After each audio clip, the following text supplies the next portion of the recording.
Once upon a time, before grief learned how to knock on their door, there lived a woman whose hands were blessed with fire and flour. Her name was Maria. Mama Maria was known not for wealth, but for warmth. Her small bakery sat beside their home, its windows always fogged with steam and sweetness. By sunrise, the air carried the smell of bread, meat pie and buns. By noon, stew, jollof rice. By evening, laughter. People said her food tasted like heavenly. At the center of that kitchen, often standing on a wooden stool much too big for her tiny legs, was her daughter, Lena. From the tender age of 3, Lena followed her mother like a shadow. She kneaded dough with clumsy fingers, spilled flour on the floor, tasted soups too hot for her tongue. Mama Maria never scolded her. Instead, she laughed. "Let the child learn," she would say. "Hands that touch food early learn kindness early." Lena loved colors: red pepper, green pepper, herbs, golden oil. She loved how plain things could become beautiful. She watched her mother cook as though she was watching magic. And slowly, unknowingly, she fell in love. Their family was small. Their money was little. But peace slept in their house, and love ate from the same plate every night. Then one rainy night, joy slipped. When Lena was 6, her mother went into labor with another child. She never came back. The bakery closed. The stove went cold. The laughter fled. Lena, though little, felt the emptiness. She stood in the kitchen, staring at her mother's pots, touching them as if they were still warm. Most nights, she slept on the floor beside the stove. From that day on, cooking became her language of grief. Her father held her tightly through those years. He became both parents, gentle, present, intentional. He allowed her to cook. He praised her meals, even when they failed. "Your mother lives in your hands," he told her, "and she smiles whenever you cook." Lena believed him. For 10 years, it was just the two of them, healing, growing, loving. Then life changed its clothes again. When Lena turned 15, her father decided to remarry. "She needs a woman's guidance," he said.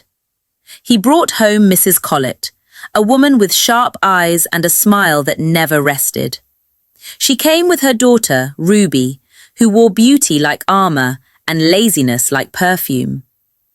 At first, things were calm. Then, barely months into the marriage, death returned. Quiet, sudden, merciless. Lena's father passed away in his sleep, and with him died her protection. Mrs. Collett did not cry for long. By the second week, rules were rewritten. Lena was removed from her room and placed in the kitchen. "You belong here," her stepmother said, folding her arms.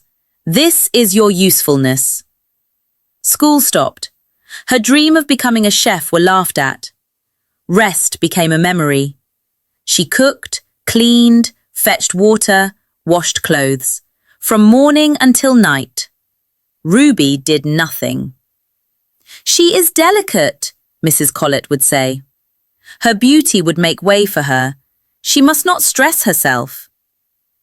Lena swallowed pain like water, quietly. Yet, every night, when the house slept, she sneaked into her mother's old pastry shop, cooked small meals with leftover ingredients. She felt her mother near. She felt less alone. Destiny, however, had not forgotten her address. A neighbor, Aunt Grace, watched silently. She had known Mama Maria. She knew injustice when she saw it.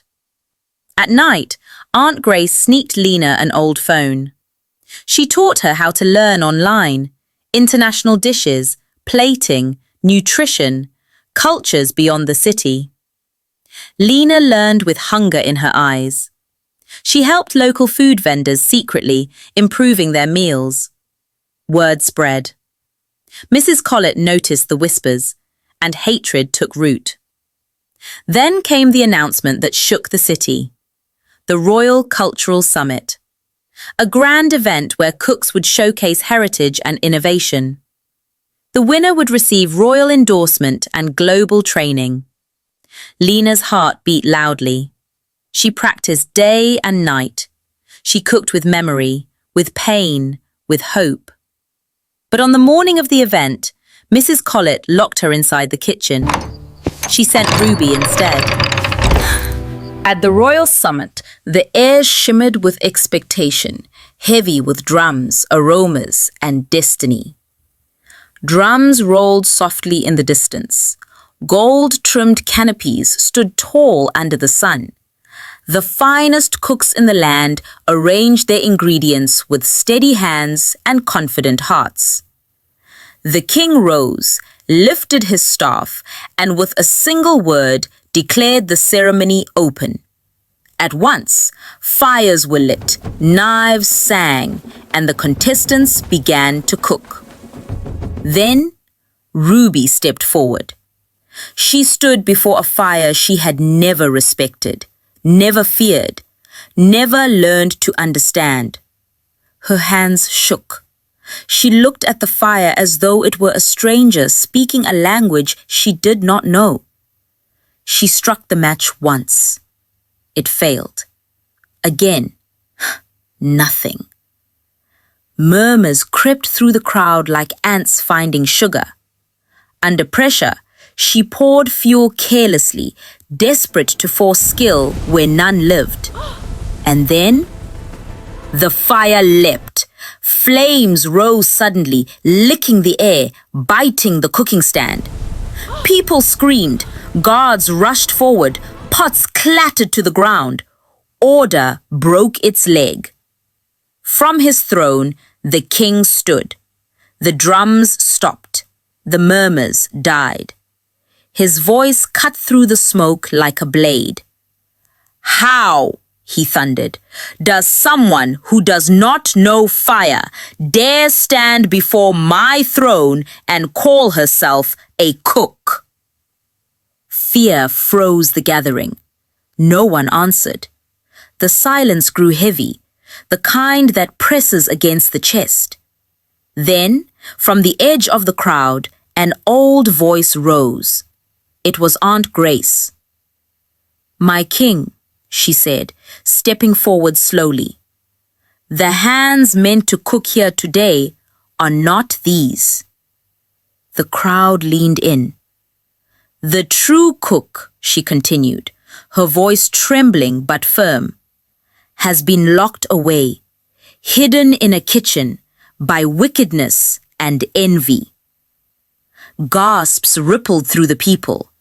The king's eyes darkened. And who could that be? "Bring her here," he commanded. When Lena arrived, dust clung to her feet and fear to her chest. Her clothes were plain, her hands rough from labor, but her eyes were steady. She bowed. Then she began. She touched the fire like an old friend. She moved with the calm of someone who had cooked through sorrow. Her knife danced, not hurried, not afraid. As the meal came together, something changed. The air softened. Aroma rose like a prayer. People inhaled and remembered their childhoods. Spices told stories. Steam carried comfort. The king tasted the meal and fell silent. He closed his eyes, breathing in, as though the flavors had carried him somewhere far away. Seconds stretched. The hall leaned forward. At last, he nodded. "This is not just food," he said quietly. "It is honesty on a plate." Then he straightened. "And honesty," he added, "must be answered with justice." Mrs. Colette and her daughter were led away, tripped of pride. They were sentenced to 3 months of hard labor to learn the weight of the work they once despised. As for Lena, the king rose once more. "Let the world taste what a willing heart and steady hands can create," he declared. She was granted a full international culinary scholarship. She traveled across oceans. She learned from many cultures. Years later, she returned home. She built a culinary school where forgotten youths found skill. She built an orphanage where love slept safely.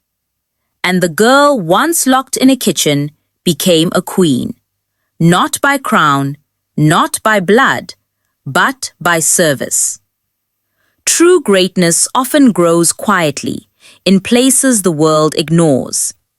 Patience, hard work, and love transform even the humblest beginnings into glory. Kindness and skill cannot be hidden forever. They will find their way.